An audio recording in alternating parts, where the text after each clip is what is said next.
கர்த்தருடைய பரிசுத்த நாமத்திற்கு ஸ்தோத்திரம். இன்னைக்கு நம்ம சங்கீதம் 78வது அதிகாரம் லாஸ்ட் செக்ஷனை பார்க்க இருக்கிறோம். 69வது வசனத்திலிருந்து 72வது வசனம் வரை ஜெபத்துடன் செய்து கொள்ள சொல்லுவோம். தோத்திரம் இயேசுநாதா உமக்கென்றும் தோத்திரம் இயேசுநாதா, தோத்திரம் இயேசுநாதா உமக்கென்றும் தோத்திரம் இயேசுநாதா, தோத்திரம் செய்கிறா நின்னாட்டியார் திரு நாமத்தே நாதரவேல், தோத்திரம் செய்கிறாம் நின்னாட்டியார் திரு நாமத்தே நாதரவேல். இன்றைத்தின மாதிலும் ஒருமித்து கூடவும் நாமத்தினால், இன்றைத்தின மாதிலும் ஒருமித்து கூடவும் நாமத்தினால், தந்தனின் கிருபை காய் உமக்கென்றும் தோத்திரம் தோத்திரமே, கந்தனின் கிருபை காய் உமக்கென்றும் தோத்திரம் தோத்திரமே. நின்னுதிரமாதினால் பிறந்தனின் ஜீவ புது பலியாம், நின்னுதிரமாதினால் பிறந்தனின் ஜீவ புது பலியாம்,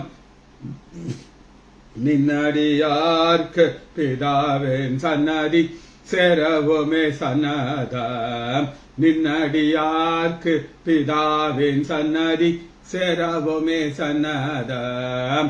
இத்தனை மகத்துவமல்ல பதவியை புலு காலம் எங்களுக்கு, இத்தனை மகத்துவமல்ல பதவியை புலு காலம் எங்களுக்கு, எத்தனை மா தயவு நின் கிருபை எத்தனை ஆச்சரியம், எத்தனை மா தயவு நின் கிருபை எத்தனை ஆச்சரியம். வானத்தூத சேனைகள் மனோகர கீதங்களால் எப்போதும், வானத்தூத சேனைகள் மனோகர கீதங்களால் எப்போதும், வாய்வின்றி பாடி துதிக்க பெறும் மன்னவனே உமக்கு, ஓய்வின்றி பாடி துதிக்க பெறும் மன்னவனே உமக்கு.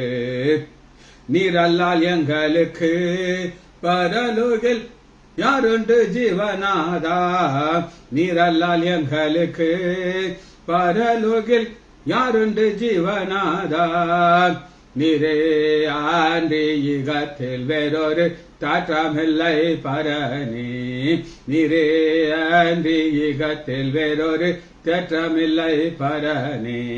இயேசுவின் நாமத்தினாலே ஜெபங்கள் பிதாவே, ஆமேன் ஆமேன் ஆமேன். கர்த்தருடைய பரிசுத்த நாமத்திற்கு ஸ்தோத்திரம். இன்னைக்கு நம்ம கடைசி பாட்டை தியானிக்க இருக்கிறோம். சங்கீதம் 79வது அதிகாரம். ஆண்டவர் எப்படி இந்த முடிக்கிறாருங்கிறது முக்கியம். நம்ம பழைய செய்தியில உங்களுக்கு நான் தெளிவா சொல்லியிருந்தேன். இஸ்ரேல் மக்கள் மேல இருந்த அவருடைய கோபம், இந்த கோபத்தை முடிக்கிறார். யார் மூலமாக? தாவீது மூலமாக. வாசிப்போமா? 69 நான் உங்களுக்கு வாசிக்கிறேன். தம்முடைய பரிசுத்த ஸ்தலத்தின் மலைகளை போலவும் என்றென்றைக்கும் நிற்கும் அஸ்திவாரப்படுத்தின பூமியை போலவும் கட்டினார். இது யாருக்காக கட்டினார்னா தாவீதின் சந்ததிகளுக்கு, யூதா கோத்திரத்தை தெரிந்து கொள்கிறார். தம்முடைய தாசனாகிய தாவீதையும் தெரிந்து கொண்டு ஆட்டு தொழுவத்திலிருந்து அவனை எடுத்தார். அப்ப தேவனுடைய கோபம் முடிகிறது. குடியது எப்படி முடிகிறதுனா அவர் தாவீதை தெரிந்து கொள்கிறார். கருவலாடுகள் பின்றாக தெரிந்த அவனை தம்முடைய ஜனமாகிய யாக்கோபையும் தம்முடைய சுதந்திரமாகிய இஸ்ரவேலை மேய்ப்பதற்காக அழைத்துக் கொண்டு வந்தார். அழைத்துக் கொண்டு வந்தார், எடுத்தார். இது அவர் செய்கிறாரு. 72 இவன் அவர்களை தன் இருதயத்தின் உண்மைப்படி மேய்த்து தன் கைகளின் திறமையினாலே அவர்களை நடத்தினான். சரி, இப்ப இது யாரை குறித்து சொல்லப்பட்டிருக்குன்னா தாவீது மாத்திரமல்ல, தாவீதின் குமாரனாகிய இயேசு கிறிஸ்துவை தான் இது சொல்லப்பட்டிருக்கு. இப்ப ஆரம்பத்தில் உள்ள செய்தியில நான் உங்களுக்கு இவர்கள் எப்படி ஆண்டவரை கோபப்படுத்தினார்கள் அப்படின்னு நான் உங்களுக்கு காமிச்சேன். அதை ஒரு ஸ்டடி பார்த்தா தான் இந்த முடி உங்களுக்கு தெரியும். இப்ப ஃபர்ஸ்ட் அவங்க எப்படி தேவனை கோபப்படுத்தினார்கள் அப்படின்னு கேட்டாங்கன்னா 78வது அதிகாரம் 7வது வசனத்தை உங்களுக்கு வாசிக்கிறேன். தேவன் மேல் அவர்கள் தங்கள் நம்பிக்கையை வைத்து அவர்களுடைய கைக்குள்ளையும் மறவாமல் அவருடைய கற்பனை கைப்பிடிக்கும். அப்ப நம்பிக்கையை வைக்கவில்லை அப்படின்னு அவங்களுக்கு சொன்னேன். நம்பிக்கையை வைக்கவில்லை. ஃபர்ஸ்ட் அவங்க நம்பிக்கை வைக்கல. ஆனா இரண்டாவது செய்கைகளை 7வது பாருங்க, மறவாமல். இவங்க மறந்துட்டாங்க. நம்பிக்கை வைக்கல, மறந்துட்டாங்க. 2. அடுத்து பாருங்க 3வது 21வது வசனத்தை நான் உங்களுக்கு வாசிக்கிறேன். ஆதலால் கர்த்தர் அவரை கேட்டு கோபம் கொண்டு அவர்கள் தேவனை விசுவாசிக்கவில்லை, ரட்சிப்பை நம்பவில்லை.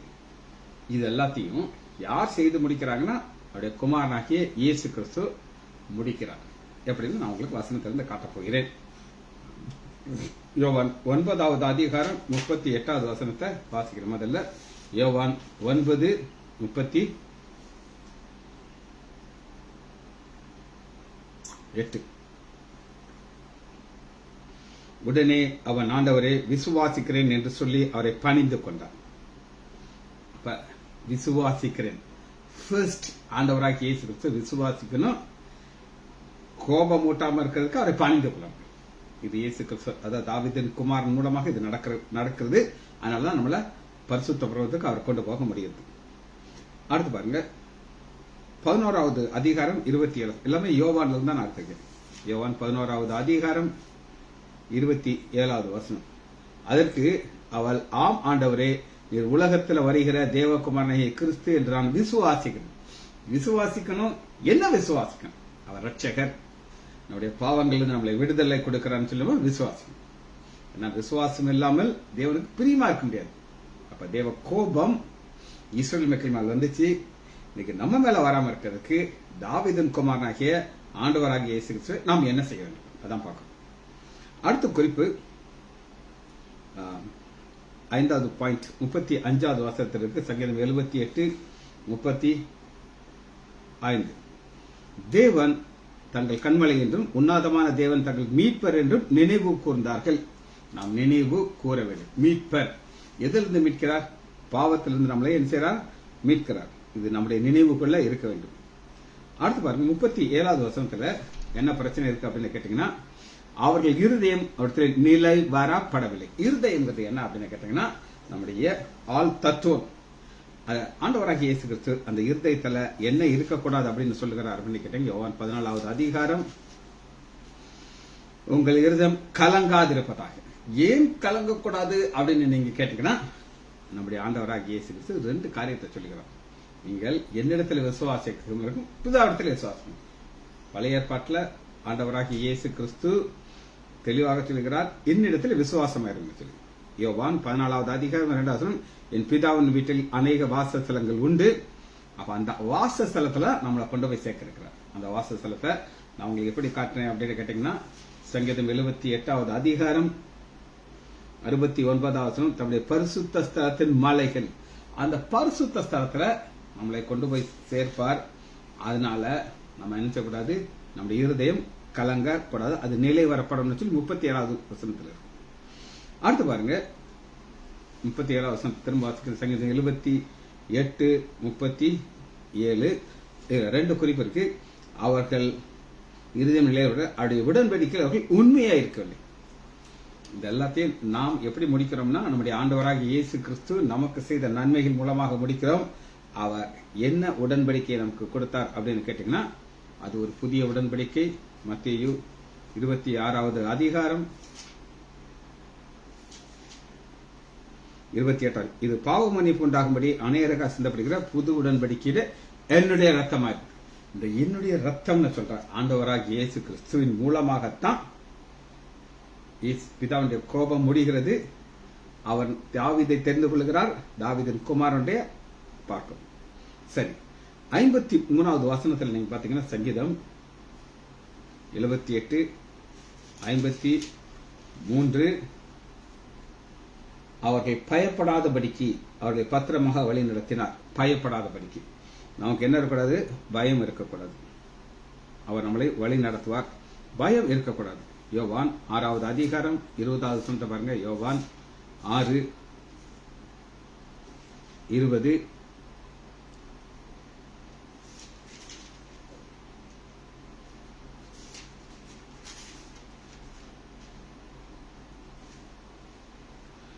அவர்களை அவர் நோக்கி, நான் தான், பயப்படாதுங்க. நான் தான் எப்போ நமக்கு புரிந்து கொள்கிறது? நான் தான் என்ன அர்த்தம் சொல்லுங்க? இது தேவகுமாரன் ஒரு பக்கம், தாவீதின் குமாரன் இன்னொரு சைடில். இந்த தாவீதின் குமாரன் மூலமாக தான் பிதாவுடைய கோபம் முடிகிறது. அடுத்து 56வது வசனத்தை நான் வாசிக்கிறேன். சங்கீதம் 79:56. அது ஆனாலும் அவர்கள் உன்னதமானவருடைய பரிசுமுத்தி அவருக்கு கோபம் முற்றி அவருடைய சாட்சிகளை கை கொள்ளாமல். சாட்சிகள்ங்கிறது என்ன அப்படின்னு கேட்டீங்கன்னா, யோவான் 5:37, என்னை அனுப்பின பிதா தாமே என்னை குறித்து சாட்சி கொடுக்கிறார். பிதா கொடுக்கிற சாட்சியை நம்ம நம்பணும். இந்த சாட்சி என்னன்னா, இவர் என்னுடைய நேசகுமாரன், இவரிடத்துல நாம் பிரியமா இருக்கணும். அந்த பிரியமா இருக்கிறவர் மூலமாகத்தான் தேவனுடைய கோபம் முடிவுக்கு வருகிறது. திரும்ப நல்லா கவனம் அப்படி இந்த தீம் அடுத்து பாருங்க. 32வது வசனத்தை வாசிக்கிறேன். சங்கீதம் 78:32. இவைகளால் நடந்தும் அவர்கள் அதிசயங்களை நம்பாமல் பின்னும் பாவம் செய்தார்கள். நம்பவில்லை, பாவம் செய்தார்கள். இந்த நம்பிக்கை வந்தால் நம்முடைய வார்த்தை எப்படி மாறும் அப்படின்னு கேட்டீங்கன்னா, தோமா ஆண்டவராகி இயேசு கிறிஸ்து நம்பின உடனே என்ன சொன்னார் அப்படின்னு நம்ம பார்க்க போறோம். யோவான் 20வது அதிகாரம். தோமா அவர் பிரதம, என் ஆண்டவரே என் தேவனே, என் ஆண்டவரே என் தேவனே. இதுதான் டீம். இதை நம்ம புரிந்து கொள்ளாதான் நம்ம முடிவுக்குள்ள வசனங்களை நம்ம பார்க்க போயிடும்.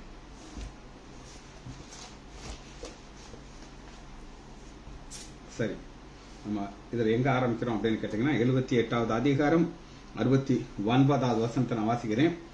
இங்க நம்மள கொண்டு போய் நிறுத்த போகிறார். எங்க அப்படின்னு கேட்டீங்கன்னா, தம்முடைய பரிசுத்த ஸ்தலத்தின் மாளிகளை போலவும் என்றென்றைக்கும் நிற்கும்படி தம்முடைய அஸ்திபாரத்தையும் பூமியை போலவும் கட்டுகிறார். அப்ப அந்த கட்டுகிறத நம்ம சபையாக பார்க்கிறோம். ஆண்டவர் எப்படி கட்டுகிறார் அப்படின்னு கேட்டீங்கன்னா, எபேசியர் எடுத்துக்கொள்வோம்.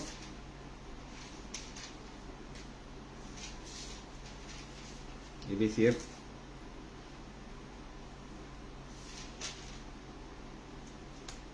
2வது அதிகாரம் 19. ஆகையால் நீங்கள் இனி அந்நியரும் பரதேசியராமல் பரிசுத்தவான்களுடைய ஒரே நகரத்தாரும் தேவனுடைய வீட்டார்.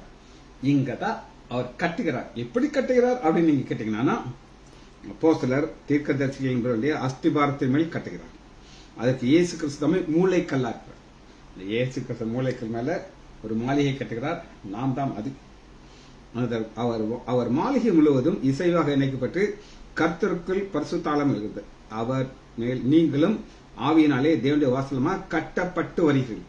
நம்மளை எல்லாரையும் ஆண்டவன் சார் ஆவிக்குரிய கற்களாக வச்சு ஒரு வாசஸ்தலத்தை கட்டுகிறார். அந்த இடத்துல நம்மளை கொண்டு போய் நிறுத்த போகிறார். சரி, வாசிப்போமா. எபிரேயர் தேவன் இப்பொழுது என்ன செய்து கொண்டிருக்கிறார் அப்படின்னு கேட்டீங்கன்னா, எபிரேயர் 11வது அதிகாரம் 10. ஏனென்றால் தேவன் தாமே கட்டி உண்டாருங்க அஸ்திபாரம் உள்ள நகரத்திற்கு, அஸ்திபாரம் உள்ள நகரம், அந்த அஸ்திபாரம் ஆண்டவராக இயேசு கிறிஸ்து மூளைக்கல்லாக இருக்கிறார். ரைட். 12வது அதிகாரம் 28வது வசனத்தை பார்க்கிறோம். அங்க என்ன கட்டுகிறார்? அசைவில்லாத ராஜ்யத்தை பிறகு நாம், இந்த பூமி அசையும், ஒரு நாள் அழிஞ்சு போகும். ஆனா அசைவில்லாத அழிவில்லாத ராஜ்யத்தை நம்மளை போய் சேர்க்கறதுக்கு தேவனுடைய கோபம் முடிகிறது.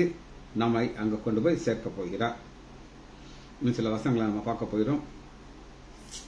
சங்கீதம் 104:5 வாசம். சங்கீதம் 104:5. பூமியை ஒருபோதும் நிலை பெறாதபடி அதன் ஆதாரங்கள் மேல் அதை ஸ்தாபித்தார். அவர் ஒரு கிரியேட்டர். இந்த பூமியை உண்டு பண்ணினவர் தான். ஒரு நகரத்தை நமக்காக உண்டு பண்ண போகிறார். அதில் நம்ம கொண்டு போய் சேர்க்க இருக்கிறார். நாம் அதுல நித்தியத்துல போய் வாசம் பண்ண போகிறோம். சங்கீதம் 119வது அதிகாரம் 90வது வசனம். உம்முடைய உண்மை தலைமுறை தலைமுறை இருக்கும். பூமியை உறுதிப்படுத்தின தேவன் இதை அழிச்சிருவாரு. ஆனா புதிய உண்டு பண்ண போகிறார். அதில் நம்மை சிருஷ்டிக்க வைக்க போகிறார். யோபு 26வது வசனத்தை அதிகாரத்தை எடுத்து பார்த்தீங்கன்னா, ஒரு ஆச்சரியமான உண்மையை யோபு சொல்லுகிறார். 6, 7. அவர் உத்தர மண்டலத்தை வெட்ட வெளியில் விரித்து பூமியை அந்தரத்தில் தொங்க விட்டார். இது எத்தனையோ நாட்கள் பல நம்பவில்லை. ஆனா ஆண்டவர் அந்த இடத்துல தொங்க விட்டுருக்கிறார். அதுபோல நம்மளை என்ன செய்யப்படுறாரு, புதிய வானம் புதிய பூமியில நம்மளை போய் பெர்மனண்டாக நம்மளை என்ன செய்யப்பாரு, வாய்க்க போயிடாரு. ரைட். இந்த பரிசுத்த ஸ்தலம் எப்படி இருக்கும் அப்படின்னு கேட்டீங்கன்னா, அது ஒரு அரண்மனை. சங்கீதம் 48வது அதிகாரம் 3வது வசனம். 48:3.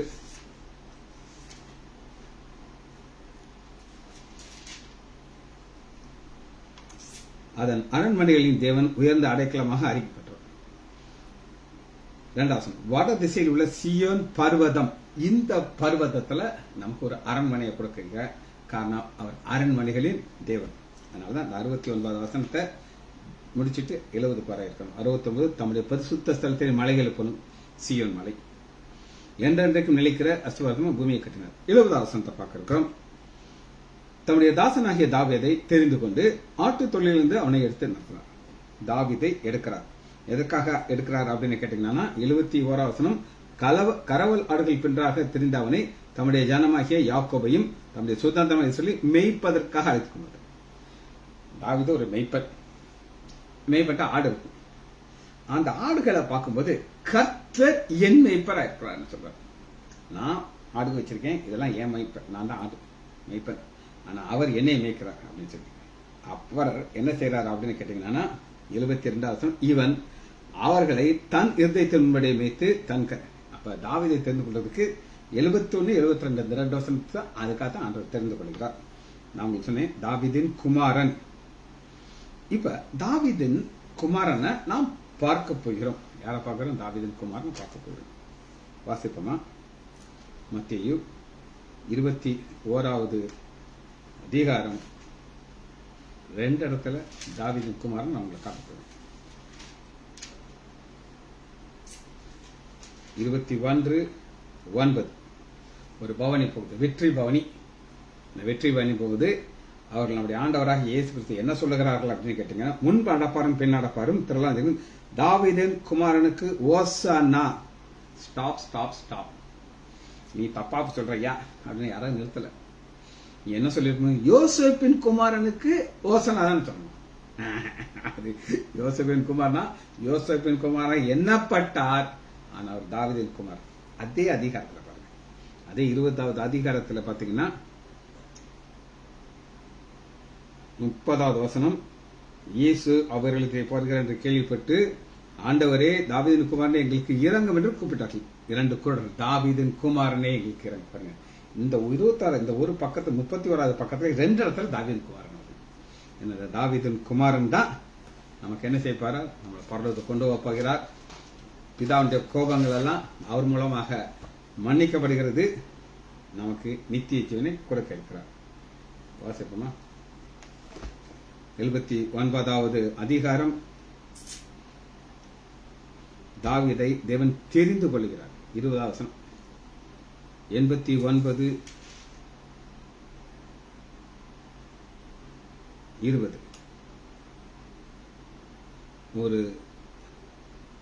ஒரு கண்மலையை அடித்ததினாலே, இந்த கண்மலைங்கிறது நம்முடைய ஆண்டவராகிய இயேசு கிறிஸ்து. அந்த கண்மலை அடிக்கப்படுகிறது. அது அடிக்கப்பட்டதுனால நம்மளை பரலோகத்துக்கு கொண்டு போய் சேர்க்கிறார். சரி, தாவீதை தேவன் தெரிந்து கொள்கிறார். எதற்காக தெரிந்து கொள்கிறார் நம்ம பார்க்க இருக்கிறோம். என்ன, எதற்காக தேவன் தெரிந்து கொள்கிறார் எடுத்துக்கொள்ளுமா? 1 சாமுவேல் 16வது அதிகாரம். 1 சாமுவேல் 16:11.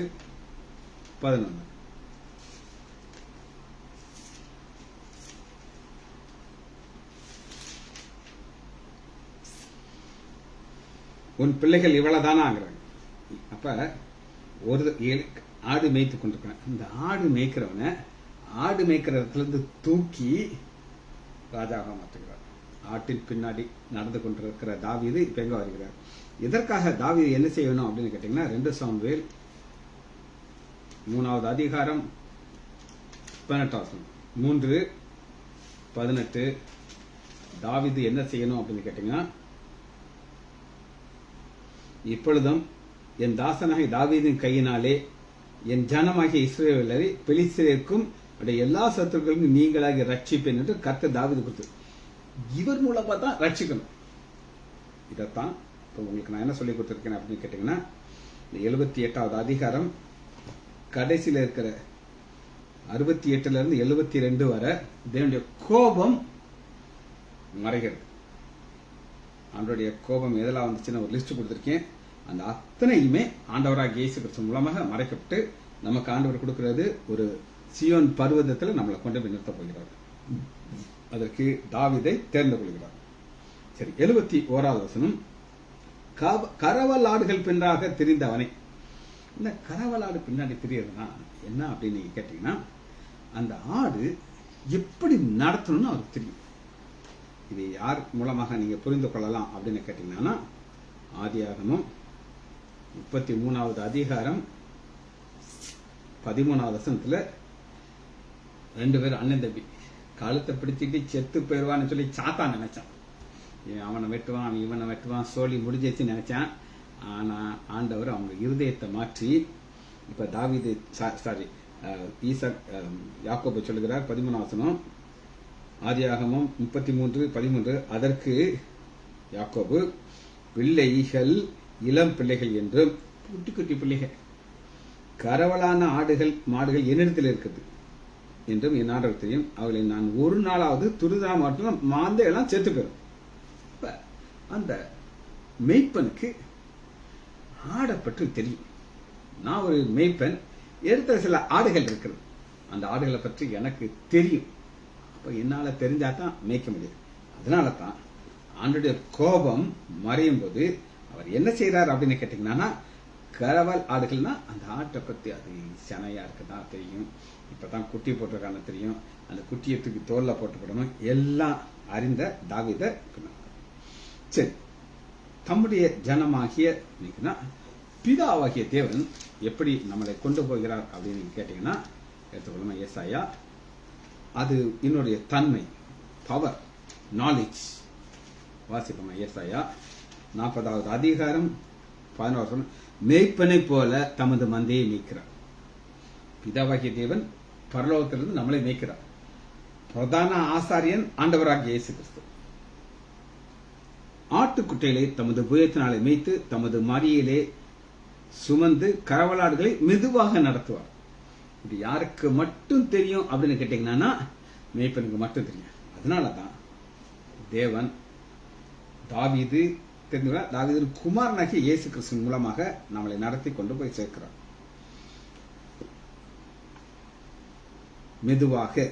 மெதுவானது ஸ்லோவா. அந்த மெதுவாக நடத்துறதுனா என்ன அப்படின்னு கேட்டீங்கன்னா, ஆதியாகமம் 48வது அதிகாரம் 6வது வசனம், 48:6.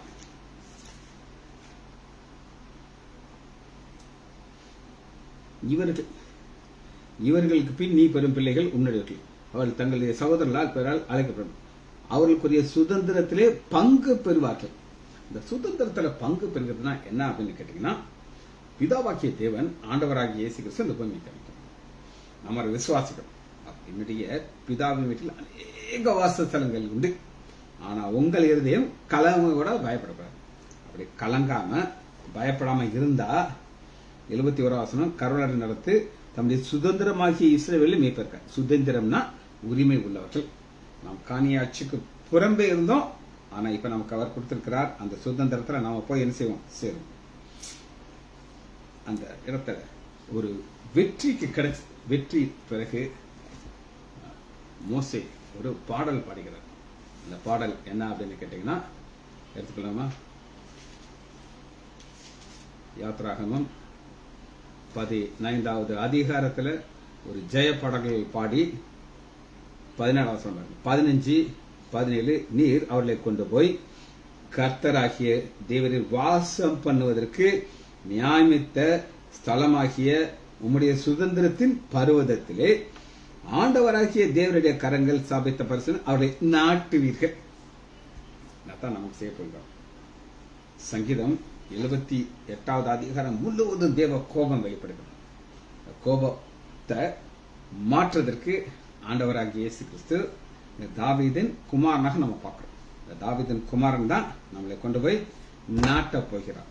கடைசி வசனத்தை வாசி நம்ம அதை முடிக்க இருக்கிறோம். 72வது வசனம், சங்கீதம் 78:72. இவன் அவர்களை தன் இருதயத்தின் உண்மையின்படி.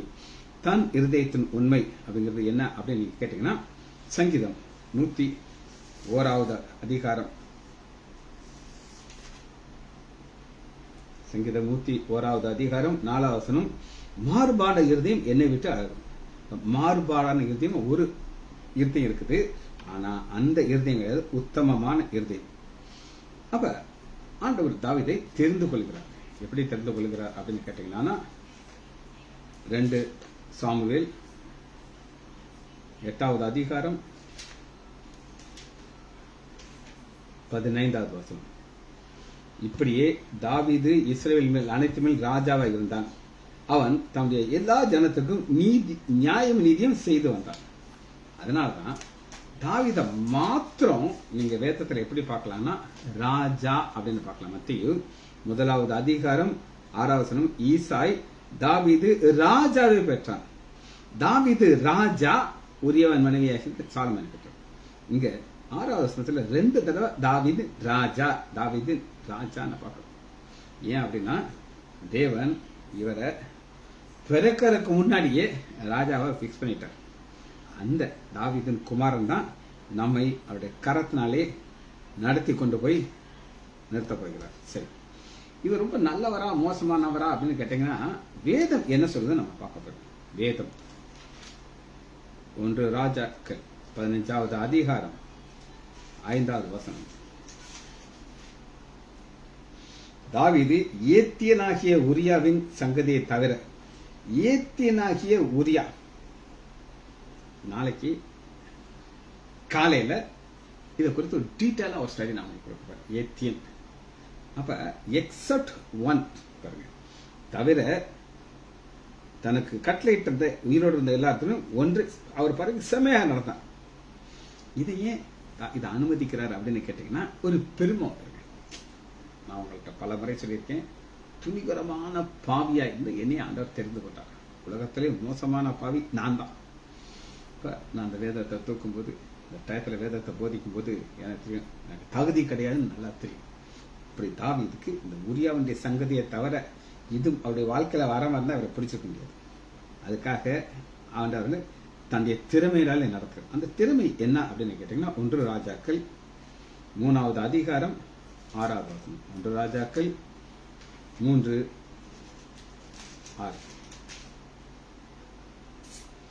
அதற்கு சாலமோன், என் தகப்பனாகிய தாவீது என்னும் உமது அடியான் உம்மை பற்றி உண்மையும் நீதியும் மன நேர்மையும் உமக்கு முன்பாக நடந்தபடியே தேவன் அவருக்கு பெரிய கிருபையை செய்து அந்த பெரிய கிருபையின்படி அவரை காத்து. இதுதான் கீ வார்த்தை. தாவீது மோசமானவரா இல்லையான்றதுக்கு பெரிய டிபேட் இருக்கு. நான் அதுக்குள்ள போறாப்புல இல்லை. ஆனா ஆண்டவர் சாலமோன் மூலமாக தாவீதுக்கு குறித்து என்ன சொல்லுகிறார்னா, பெரிய கிருபை. அந்த பெரிய கிருபை அவர் காத்து. இதுதான் நம்ம கேட்கணும். ஆண்டவரே, எங்களுக்கு பெரிய கிருபையை கொடுங்க. ஆண்டவரே, துணிகரமான பாவியா இருந்தேன்னா அந்த பரிசுத்த பருவத்தில் போய் நான் உட்காரணும். இதை நீங்க நாட்டணும். என்னை நீங்க வழி கொடுத்து கொண்டு போயிரு. இந்த 78வது அதிகாரம் முழுவதும் தேவனுடைய கோபம் வந்திருந்துச்சு. ஆனா அந்த கோபத்தை மாற்றுறதுக்கு குமாரனாக்கி இயேசு கிறிஸ்து மூலமாக நடந்துச்சு. இந்த ஒரு கிருபை மாத்திரம் கிடையாது, ஆண்டவர் இன்னும் ஸ்பெஷல் கிருபைகள் அவர் கொடுத்தாங்க. அது ஸ்பெஷல் கிருபைன்னு நான் உங்களுக்கு காட்டுறேன். ஏசாயா 55வது அதிகாரத்துக்குள்ள வரும். அது என்ன ஸ்பெஷல் கிருபை நான் காட்டுறேன். 3வது, உங்கள் ஆத்மா பிழைக்கும் தாவீதுக்கு அறிவின் நிச்சயமான கிருபைகளை உங்களுக்கு நித்திய உடன்படிக்கையா இருக்கும். அது நிச்சயமான கிருபை. அது என்னங்க நிச்சயமான கிருபை அப்படின்னு நீங்க கேட்டீங்கன்னா, தாவீது ரொம்ப விவரமானவர். இல்லைன்னா இந்த ஆசீர்வாதம் கிடைக்குமா? அவரு அப்படி க்ளோஸா பார்த்துட்டு இருக்காரு. யாரை பார்த்துக்கிட்டு இருக்கார் அப்படின்னு கேட்டீங்கன்னா, சவுல் ராஜாவை பார்க்கிறார். சவுல் ராஜா 2 தப்பு பண்ணாரு. ஒரு தப்பு என்ன அப்படின்னு கேட்டீங்கன்னா, யார் யாரெல்லாம் கொல்ல சொன்னாரோ கொல்லாம காப்பாத்தி ஆண்டவரே உங்களுக்காக கொண்டதுட்டேன்னு சொல்லி போய் சொல்லிட்டார். அது ஒண்ணு. ரெண்டாவது, தேவனுக்கு அவர் பலி செலுத்தக்கூடாது. சாமுவேல் வர்றதுக்கு முன்னாடி இந்த பலி செலுத்திட்டார். அதனால ஆண்டவர் சீட்டை கிழிச்சிட்டு நான் உனக்கு பதில் வேற ஆளை தேட போறேன்ட்டார். இவர் பார்த்தார். முதவே ஆண்டவர்கிட்ட ஒரு வணக்கம் வச்சு, ஆண்டவரே நான் மோசமானவன், நீங்க என்ன செய்யக்கூடாது, என் தாவீதுக்காரர்ல நிச்சயமான கிருபைகளை, அப்ப சவுல கிழிச்ச மாதிரி என்னை கிழிச்சிடக்கூடாது அப்படின்னா ஒரு நிச்சயமான கிருபை ஆண்டவர்கிட்ட வாங்கிக்கிட்டார். அதனால ஆண்டவர் அவருக்கு என்ன செய்தார் அப்படின்னு கேட்டீங்கன்னா, அப்போஸ்தலர் 13வது அதிகாரம்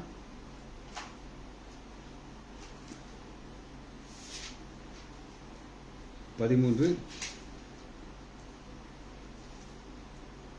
ஒரு சர்டிபிகேட் கொடுக்கிறார். ஈசாயின் குமாரனாகிய தாவீதை என் இருதயத்துக்கு ஏற்றவனாக பாத்தீங்கிறார். அங்கிருந்து 33வது வசனத்தை பாத்தீங்கன்னா, இயேசுவை எழுப்பினதினாலே தேவன் தம்முடைய பிதாக்கள் கருதின வாக்குத்தத்தை பிள்ளைகளை நமக்கு, அப்ப அங்கிருந்து நமக்கு வருது அந்த நிச்சயமான கிருபை, பெரிய கிருபையை ஆண்டவர் கொடுக்க வல்லவராக இருக்கிறார். சரி, ஒரு வசனத்தை வாசி இந்த செய்தியை நம்ம முடிக்க போகிறோம். அது என்ன அப்படின்னு கேட்டீங்கன்னா, 2 கொரிந்தியர் இன்னைக்கு நம்முடைய ஜெபமாக இது மாற வேண்டும். 2 கொரிந்தியர் 3வது அதிகாரம் 5வது வசனம். எங்களால் ஏதாவது ஆகும் என்றது போல நான் யோசிப்பதற்கு தகுதியுடைய எங்களால் ஏதாவது ஆகும் என்றது முழுவதும் எங்களால் ஒண்ணுமே நடக்காது. அதனுடைய கிருபை, அது பெரிய கிருபையா இருக்கலாம், நித்திய கிருபையா இருக்கலாம், நிச்சயமான கிருபை இருக்கலாம். அந்த கிருபை மாத்திரம் இருந்தா எங்க நம்மளை கொண்டு போய் சேர்த்துவார் அப்படின்னு கேட்டீங்கன்னா, சங்கீதம் 79வது அதிகாரம் 68, சீயோன் பர்வதத்தை தெரிந்து கொண்டார், தம்முடைய பரிசுத்த ஸ்தலத்தை மலைகள் போலும் என்றைட்டு நிற்கும் அந்த நாஸ்திவார்த்தை போலும் பூமியை கட்டினார், நம்மளை நாட்டுவார். ஜெபிச்சு முடிப்போமா? மகா இரக்கமும் கருவேமுள்ள பிதாவே, துதிக்கிறோம் ஐயா. சங்கீதம் 78வது அதிகாரத்தை 11 செய்தியாக நாங்கள் கொடுக்க நீர் வார நன்மைக்காக நன்றி ராஜா. பிள்ளைகள் ஒவ்வொருவரையும் என் ஆண்டவராகிய இயேசு கிறிஸ்துவின் நாமத்தினாலே ஆசீர்வதிக்கிறேன். வார்த்தையின் மூலமாக அவர்கள் பலப்பட உதவி செய்யப்பா. இயேசுவின் நாமத்தினாலே ஜெபங்கள் பிதாவே. ஆமீன், ஆமீன், ஆமீன்.